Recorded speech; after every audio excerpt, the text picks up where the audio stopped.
रुद्राय च नमः शर्वाय च पशुपतये च नमो नीलग्रीवाय च शितिकण्ठाय च नमः प्रवर्तिने च व्युक्तकेशाय च नमः सहस्राक्षाय च शतधन्वने च नमो गिरिजाय च शिपिभिष्टाय च नमो मेधुष्टमाय च शुभते च नमो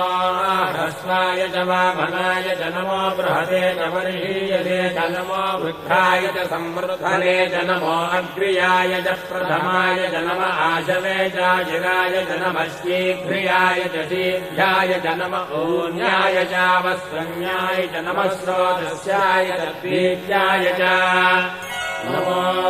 ज्येष्ठाय च कनिष्ठाय च नमः पूर्वजाय चापरजाय च नमो मध्यमाय चापगल्भाय च नमो जघन्याय च बुद्ध्याय च नमः श्रोभ्याय च प्रतिसर्याय च नमो याम्याय च क्षेम्याय च नमो उर्भर्याय